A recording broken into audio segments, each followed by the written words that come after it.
आज स्टार्ट कर रहे हैं हिस्ट्री सीरीज के 5वें वीडियो को। तो इसका सबसे फर्स्ट क्वेश्चन हम स्टार्ट करते हैं बिना समय गवाए। इसमें है बक्सर का युद्ध हुआ था किनके बीच। तो इसमें आप देख लीजिए बक्सर का जो युद्ध हुआ था वो हुआ था अंग्रेजों की सेना और जो है ये बंगाल के नवाब थे मीर कासिम और अवध के नवाब शुजा-उद-दौला और मुगल सम्राट जो थे शाह आलम द्वितीय। इन तीनों की जो है सम्मिलित सेना ने संयुक्त सेना यानी मीर कासिम, शुजा-उद-दौला और शाह आलम, इन तीनों की संयुक्त सेना ने अंग्रेजों के खिलाफ जो है लड़ाई लड़ी, लेकिन जो है वो हार गए थे। अंग्रेज इसमें विजयी हो गए। जो इनमें जो है अंग्रेज के सेनापति थे वो हेक्टर मुनरो थे। इस बातों को आपको याद रखना है कि अंग्रेज के सेनापति जो थे वो हेक्टर मुनरो थे। इधर जो है तीन जो है नवाब थे। एक तो मीर कासिम जो बंगाल के नवाब हैं, और अवध के नवाब शुजा-उद-दौला है, और जो मुगल सम्राट जो थे वो शाह आलम द्वितीय हैं। तो चलिए अगले क्वेश्चन को देखते हैं। अब जो है इलाहाबाद की संधि कब हुई। अब देखिए इसी युद्ध जो हुआ था बक्सर के युद्ध हारने से ही, बक्सर का युद्ध जब हार गए थे तो इसीलिए जो है अंग्रेजों और इन तीनों के बीच जो है इलाहाबाद की संधि हुई थी। वो हुई थी इसके 1 साल जस्ट बाद। तो बक्सर का युद्ध हुआ था 1764 ईस्वी में, और इलाहाबाद की संधि जो हुई थी वो हुई थी 1765 ईस्वी में। तो ये आपको दोनों एक ही साथ याद रखना है। अब दूसरी क्वेश्चन, कांग्रेस की स्थापना जो है वो कब हुई थी। तो कांग्रेस की स्थापना जो है 28 दिसंबर 1885 ईस्वी को हुआ था। कांग्रेस का स्थापना हुआ था 28 दिसंबर 1885 ईस्वी को। किसके शासनकाल में। तो उस समय जो थे लॉर्ड डफरिन के शासनकाल में शुरू हुई थी। अब है कांग्रेस का संस्थापक कौन था।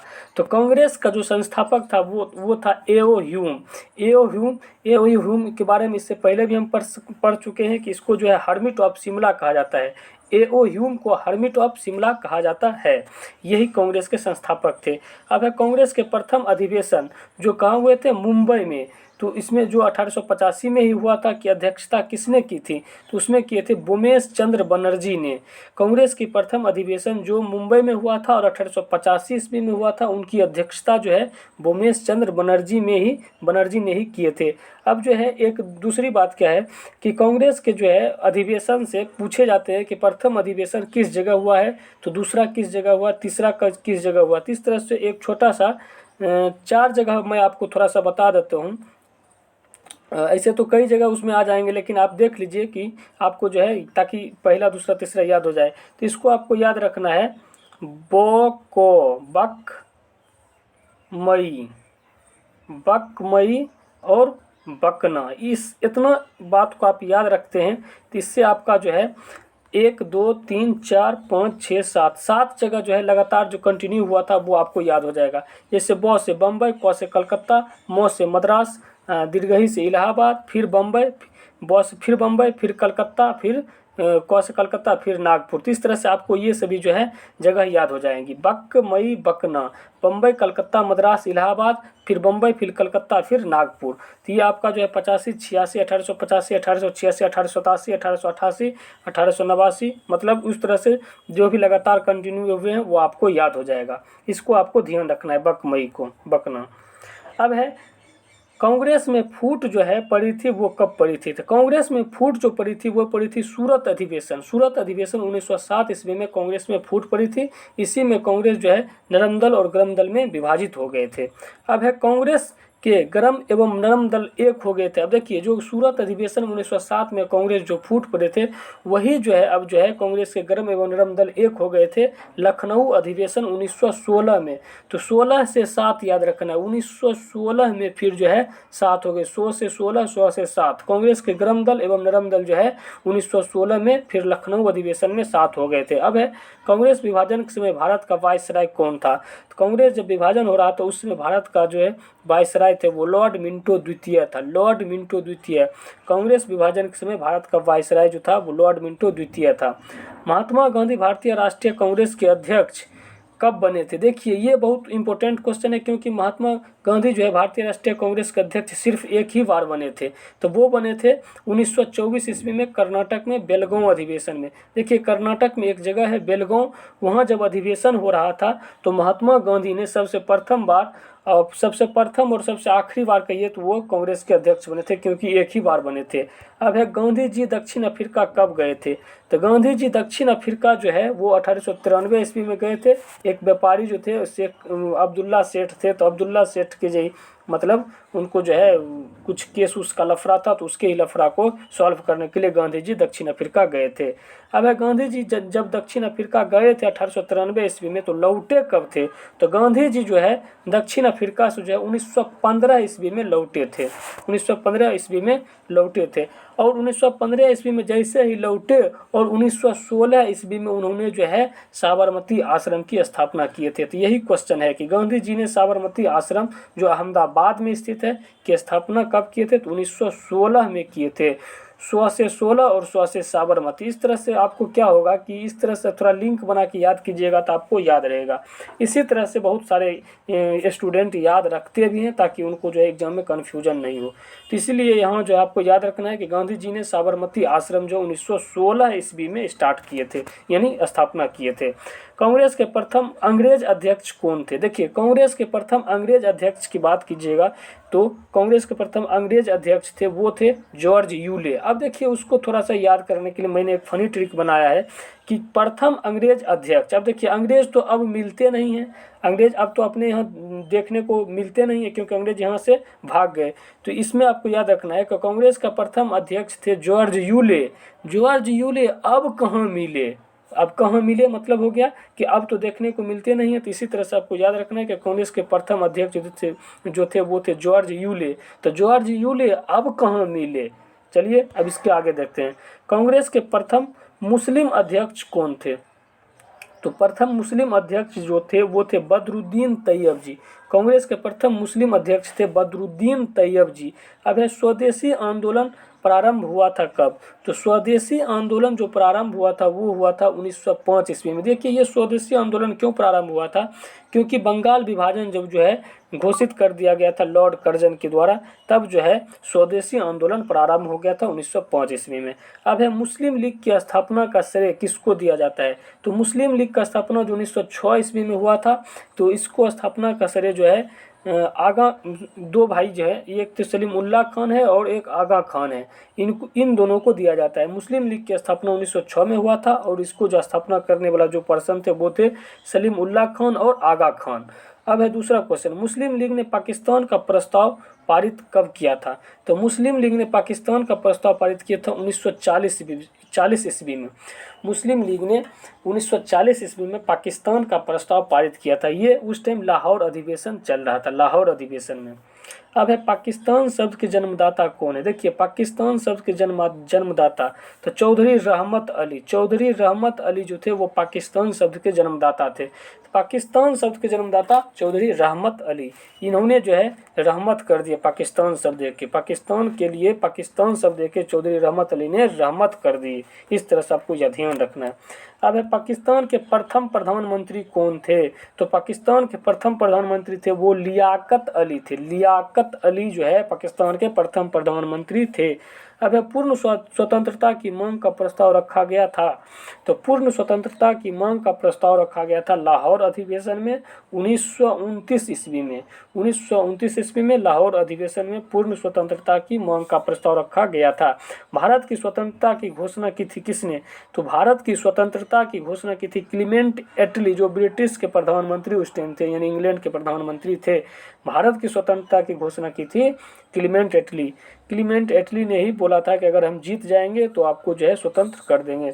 तो भारत के कई सारे लोगों ने वहां जाके पूरा एकदम तहलका मचा के उनको चुनाव में जिताने के लिए बहुत मदद किए थे। इस तरह से आपको याद रखना है। अब गदर पार्टी की स्थापना कब और किसने किए थे? तो गदर पार्टी की स्थापना जो है 1913 ईस्वी में जो है लाला हरदयाल द्वारा जो है सैन फ्रांसिस्को में, देख लीजिए, गदर पार्टी का स्थापना जो हुआ था विदेश में हुआ था, ये सैन फ्रांसिस्को में हुआ था और लाला हरदयाल के द्वारा हुआ था 1913 ईस्वी में। अब है होम रूल आंदोलन के प्रणेता कौन थे? तो होम रूल आंदोलन के प्रणेता थे वो थे एनी बेसेंट। होम रूल आंदोलन के प्रणेता थे एनी बेसेंट। अब है काला कानून किसे कहा गया? तो रोलेक्ट एक्ट को काला कानून कहा गया। रोलेक्ट एक्ट क्या था कि इसमें जो था अगर किसी को शक के आधार पर बिना मतलब शक के आधार पर इसमें जो है पकड़ के उसको जेल दे दिया जाता था। इसी रोलेक्ट एक्ट को बिना वकील और बिना दलील का कानून भी कहा था। अब है रोलेक्ट एक्ट पारित कब हुआ था? तो ये 1919 ईस्वी में रोलेक्ट एक्ट पारित हुआ था। अब है गांधी जी को अर्धनंगा फकीर किसने कहा था?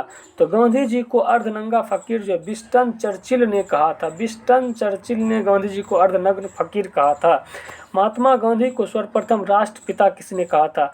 तो महात्मा गांधी को सर्वप्रथम राष्ट्रपिता जो है वो सुभाष चंद्र बोस ने कहा था। रेडियो से ही, रंगून से रेडियो से ही बोले थे कि राष्ट्रपिता जो है महात्मा गांधी, हम जो है मतलब वो जब सेना जब गठन कर रहे थे तो उस टाइम उनको फ़ोन पे बताए थे, कुछ प्लान बताए थे। अब जो है दूसरा क्वेश्चन, भारत में गांधी जी का प्रथम सत्याग्रह कब हुआ था? तो प्रथम सत्याग्रह जो है 1917 में हुआ था और चंपारण सत्याग्रह था। चंपारण आप जानते हो कि तिनकठिया नील की खेती के संबंधित है। तो भारत में गांधी जी का प्रथम सत्याग्रह आपको याद रखना 1917 में है, चंपारण सत्याग्रह। अब है ईस्ट इंडिया कंपनी आई थी कब? तो ईस्ट इंडिया कंपनी जो है, ईस्ट इंडिया कंपनी 1600 ईस्वी में आई थी। साइमन कमीशन भारत कब आया था? तो साइमन कमीशन जो है भारत जो है 1928 ईस्वी में आया था। तो इसी साइमन कमीशन का विरोध करने में जो है लाला लाजपत राय की मृत्यु भी हो गई थी, क्योंकि उनको लाठी से जो है मार लगा था। अब है क्रिप्स मिशन भारत कब आया था? तो क्रिप्स मिशन जो है मार्च 1942 ईस्वी में आया था। मार्च 1942 ईस्वी में क्रिप्स मिशन आया था। अब है कैबिनेट मिशन की अध्यक्षता किसने की थी? तो कैबिनेट मिशन की अध्यक्षता की थी लॉर्ड पेंथिक लॉरेंस ने। कैबिनेट मिशन की अध्यक्षता लॉर्ड पेंथिक लॉरेंस ने किए थे, ये आपको याद रखना है। अब है बाज बहादुर शासक कहाँ का था? तो बाज बहादुर जो शासक था वो मालवा का शासक था। बाज बहादुर जो कहाँ का शासक था? तो मालवा का। अब है नेहरू एक राष्ट्रभक्त है जबकि जिन्ना एक राजनीतिक है, ये किसने कहा था? ये वाक्य जो है किनकी है? नेहरू एक राष्ट्रभक्त है जबकि जिन्ना एक राजनीतिक है, ये जो है शब्द जो है मौलाना आज़ाद ने बोला था। मौलाना आज़ाद ने बोला था कि नेहरू एक राष्ट्रभक्त है जबकि जिन्ना एक राजनीतिक है। सबसे पहले भारत आया था कौन? तो सबसे पहले भारत जो आया था वो आए थे पुर्तगाली। पुर्तगाली सबसे पहले भारत आए थे, आपको याद रखना है। अब है भारत में आने वाला प्रथम पुर्तगाली कौन था? तो भारत में जो प्रथम पुर्तगाली आया था वो था वास्को डी गामा, जो 1498 ईस्वी में आया था और कालीकट पहुंचा था। यहाँ पे जो है उनका जो है जमोरिन ने जो है वहाँ उनका स्वागत किए थे। अब है दूसरी बार जो है यही वास्को डी गामा भारत कब आया था? तो दूसरी बार यही वास्को डी गामा जो आया था वो 1502 ईस्वी में भारत आया था। अब है पुर्तगाली शक्ति का संस्थापक कौन था? तो देखिए पुर्तगाली शक्ति का संस्थापक यहाँ था जो था वो था अल्बुकर्क। अल्बुकर्क जो है जब आए थे तो वो पुर्तगाली शक्ति का संस्थापक थे। अब है पुर्तगालियों ने अपना पहली फैक्ट्री यानी दुर्ग में स्थापित किया। पहली फैक्ट्री जिसका नाम होगा दुर्ग स्थापित किया था कहाँ? तो वो कोच्चिन में किया था 1503 ईस्वी में। आपको याद रखना है कि पुर्तगालियों ने अपनी पहली फैक्ट्री जो है कोच्चिन में स्थापित किए थे 1503 ईस्वी में। आपको याद रखना है, इसके लिए जो है एक मूवी आया है PK। तो PK जो आमिर खान वाला है तो वो उसको आप जो है याद रखना है PK से। यानी पुर्तगाली जो है सबसे पहले जो है कोच्चिन में, पुर्तगाली कोच्चिन में सबसे पहले जो अपना फैक्ट्री लगाए थे। अब है पुर्तगालियों ने गोवा पर कब्जा कब किया था? तो पुर्तगालियों ने गोवा पर कब्जा किया था 1510 ईस्वी में। अब है अंग्रेजों ने 1608 ईस्वी में अपनी पहली फैक्ट्री जो सूरत में स्थापित की थी वो किससे अनुमति लिए थे? तो वो मुगल बादशाह जहांगीर से अनुमति लिए थे। मुगल के जो बादशाह थे, सम्राट उस टाइम थे, राजा थे जहांगीर, उनसे जो है उस टाइम जो है उन्होंने अनुमति लिए थे 1608 ईस्वी में। भारत में पहला पुर्तगाली गवर्नर कौन और कब बना था? तो भारत में पहला पुर्तगाली गवर्नर जो बना था वो था फ्रांसिस्को द अल्मेडा और 1505 ईस्वी में बना था। फ्रांसिस्को द अल्मेडा और 1505 ईस्वी में। अब है विदेशियों के भारत के आने का क्रम। विदेशियों के भारत आने का क्रम जो देखिए, विदेशी जो भारत जिस ढंग से आया है वो है पहले है पुर्तगाली, उसके बाद है डच, उसके बाद है अंग्रेज, उसके बाद है डेनिश, उसके बाद फ्रांसीसी, उसके बाद स्वीडिश। ये आपको ध्यान रखना है। यही पूछता कि यहाँ पे जो है वो उन्होंने फैक्ट्री जो लगाए थे तो उसमें थोड़ा सा पुर्तगाली पहले आता है, उसके बाद जो है अंग्रेज आ जाता है, डच जो है उसके बाद लगाता है। लेकिन ये जो है आने का क्रम पूछे तो पुर्तगाली, डच, फिर अंग्रेज, इस तरह से आपको ध्यान रखना है। भारत में आने वाला पहला अंग्रेज कौन था? तो भारत में आने वाला पहला अंग्रेज था मिल्डन हॉल। मिल्डन हॉल जो है ये भारत में आने वाला पहला अंग्रेज था। अमीर खुसरो के गुरु कौन थे? तो अमीर खुसरो के गुरु जो थे वो तो निजामुद्दीन औलिया। निजामुद्दीन औलिया जो है अमीर खुसरो के गुरु थे। चंदेल वंश का संस्थापक कौन थे? तो चंदेल वंश का संस्थापक जो थे वो थे ननहुक। ननहुक को जो है चंदेल वंश का संस्थापक कहा जाता है। खजुराहो मंदिर को किसने बनाया था? तो खजुराहो मंदिर को जो बनाया था वो चंदेल शासकों ने ही बनाया था। अब है खजुराहो का मंदिर बना है किस शैली में? तो वो नागर शैली में बना है। खजुराहो का मंदिर जो है नागर शैली में बना होता है। भुवनेश्वर में लिंगराज मंदिर का निर्माण किसने करवाया था? तो वो था केसरी वंश के राजा ययाति केसरी ने। अब देखिए भुवनेश्वर में लिंगराज मंदिर का निर्माण जो कराया था वो था केसरी वंश के राजा ययाति केसरी ने करवाए थे। अब है सती प्रथा का अंत जो है कब हुआ था? तो सती प्रथा का अंत जो है लॉर्ड विलियम बेंटिक के द्वारा जो हुआ था वो 1829 ईस्वी में हुआ था। सती प्रथा का अंत लॉर्ड विलियम बेंटिक द्वारा 1829 ईस्वी में हुआ था। अब धन के निष्कासन का सिद्धांत किसने दिए थे? तो धन के निष्कासन का सिद्धांत जो है दादा भाई नौरोजी ने 1867 में दिए थे। इसको जो है grand old man of India भी कहा जाता है। Grand old man of India, ये भी क्वेश्चन पूछे गए हैं। भारत भारतीयों के लिए है, यह नारा किसने दिए थे? देखिए भारत भारतीयों के लिए है, यह नारा जो है आर्य समाज ने दिए थे। भारत भारतीयों के लिए है, यह नारा जो है आर्य समाज ने दिए थे। अब है ताजमहल का निर्माण कब हुआ था? तो ताजमहल का निर्माण जो है वो हुआ था 1632 ईस्वी से लेकर स्टार्ट हुआ और 1652 ईस्वी तक लगातार 20 वर्षों में जाके ताजमहल का निर्माण हुआ। अब है ताजमहल के मकबरा की योजना किसने तैयार किए थे? तो ताजमहल मकबरे का योजना जो है उस्ताद ईसा खान ने जो है स्टार्ट किए थे। वो पर्सिया के रहने वाले थे, पर्सिया के। अब है गेटवे ऑफ इंडिया का निर्माण कब हुआ था? गेटवे ऑफ इंडिया का निर्माण जो 1911 ईस्वी में हुआ था।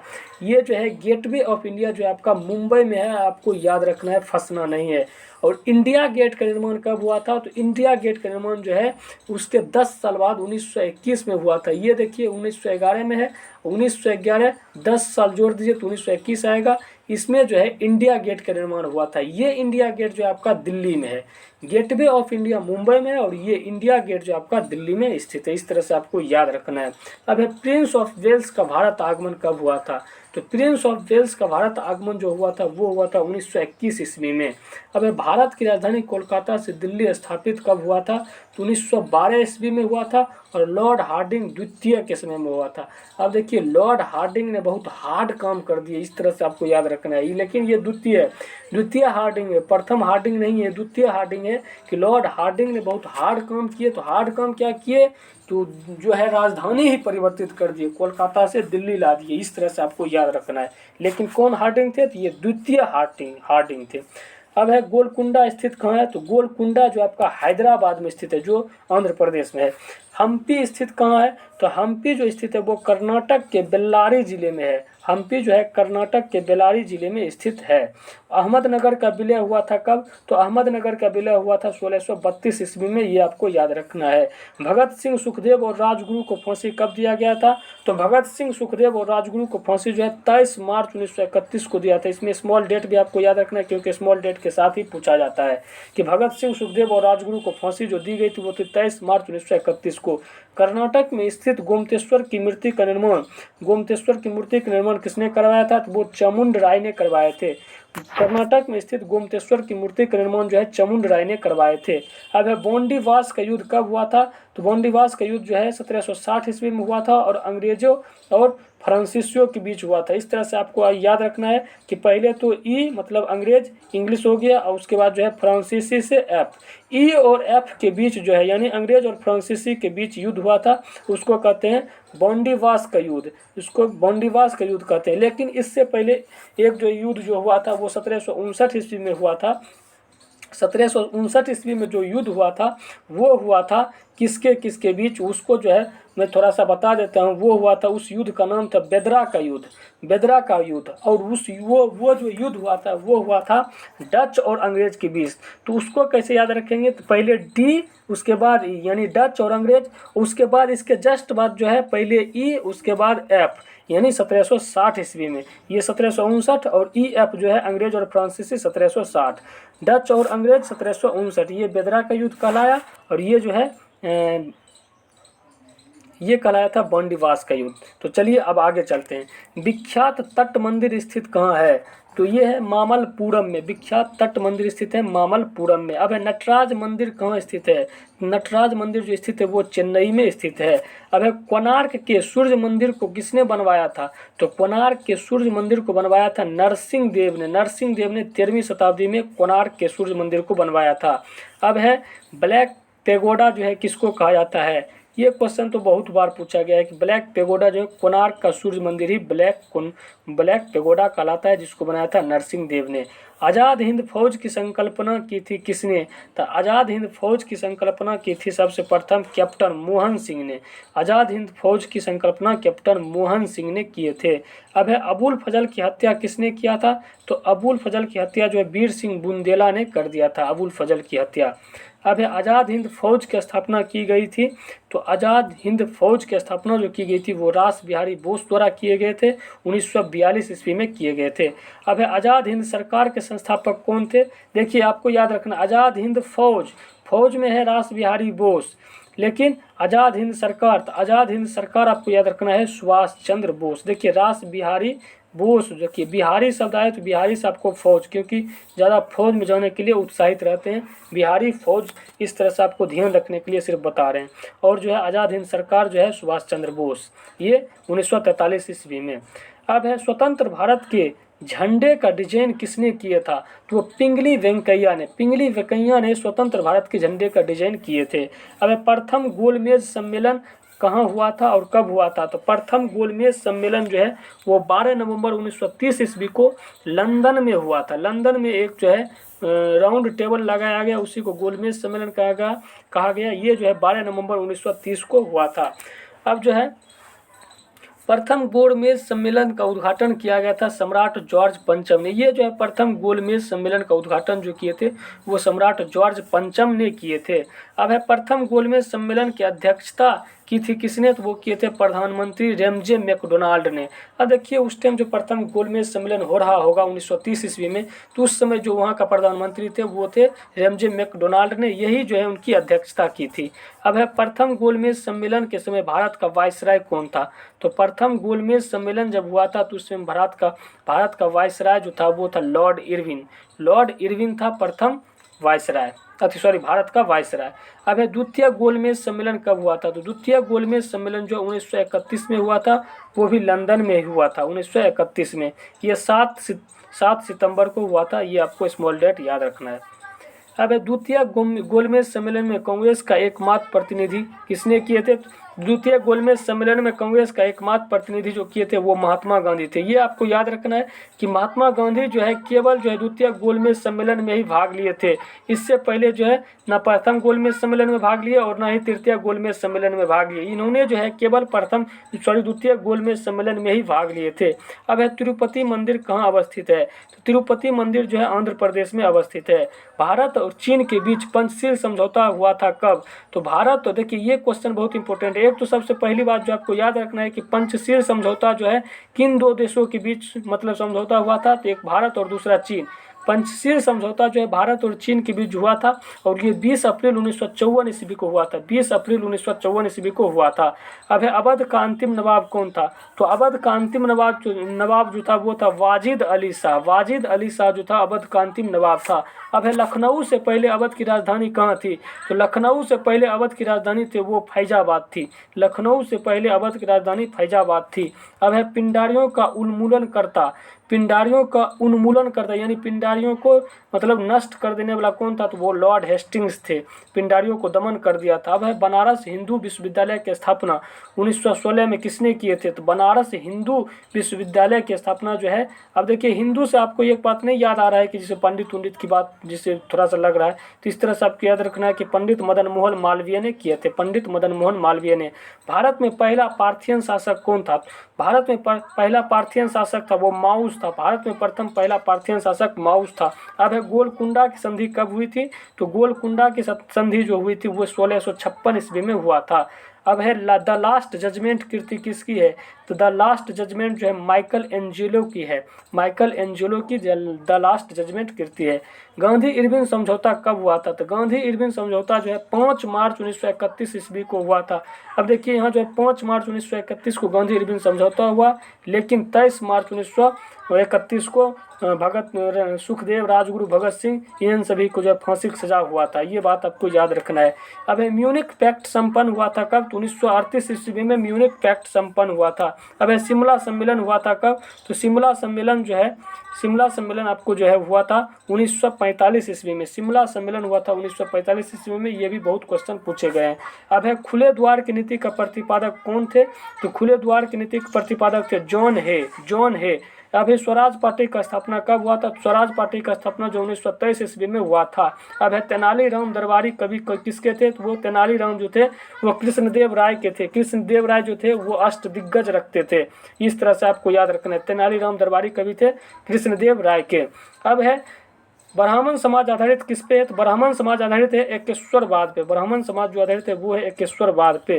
अब है दास प्रथा अवैध घोषित किया गया कब? तो दास प्रथा जो है अवैध घोषित किया गया था वो 1843 ईस्वी में। उस समय शायद उस समय जो है गवर्नर जनरल थे एलन बरो थे 1843 ईस्वी में। वर्नाक्यूलर प्रेस एक्ट पारित कब हुआ था? तो वर्नाक्यूलर प्रेस एक्ट पारित हुआ था 1878 ईस्वी में। ये लॉर्ड लिटन द्वारा पारित हुआ था, लॉर्ड लिटन द्वारा। अब है वर्नाक्यूलर प्रेस एक्ट को रद्द कब किया गया था? तो वर्नाक्यूलर प्रेस एक्ट को रद्द किया गया था 1882 ईस्वी में लॉर्ड रिपन के द्वारा। लॉर्ड रिपन के द्वारा जो है ये वर्नाक्यूलर प्रेस एक्ट को रद्द कर दिया गया था। ये वर्नाक्यूलर प्रेस एक्ट क्या था? तो वर्नाक्यूलर प्रेस एक्ट था प्रेस पे प्रतिबंध लगा दिया था, वही था वर्नाक्यूलर प्रेस एक्ट। अब है अहोम विद्रोह का नेतृत्व किसने किया था? तो अहोम विद्रोह का नेतृत्व किया था गोमधर कुंवर ने किया था। ये अहोम विद्रोह हुआ था असम में 1828 ईस्वी में। अब है प्रथम मदरसा की स्थापना वारेन हेस्टिंग्स ने कब किए थे? तो वो 1781 ईस्वी में कलकत्ता में किए थे प्रथम मदरसा की स्थापना। अब है बंगाल में भयंकर अकाल पड़ा था कब? तो बंगाल में भयंकर अकाल जो पड़ा था वो 1770 ईस्वी में पड़ा था। अब है बंगाल में द्वैध शासन का संस्थापक कौन था? तो बंगाल में द्वैध शासन का संस्थापक था रॉबर्ट क्लाइव। रॉबर्ट क्लाइव जो बंगाल में द्वैध शासन मतलब दो प्रकार शासन करते थे, सैनिक का अलग कारोबार था और टैक्स वसूलने का अलग कारोबार था। अब है बंगाल में द्वैध शासन को समाप्त किसने किया था? तो बंगाल में द्वैध शासन को समाप्त जो किया था वो था वारेन हेस्टिंग्स।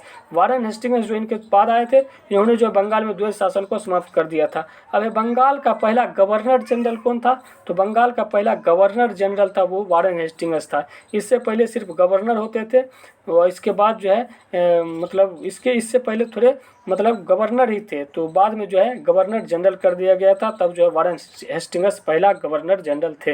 अब है बंगाल में अस्थायी बंदोबस्त लागू कब हुआ था? तो लॉर्ड कॉर्नवालिस के द्वारा हुआ था 22 मार्च 1793 ईस्वी में। 1793 ईस्वी में अस्थायी बंदोबस्त लागू हुआ था।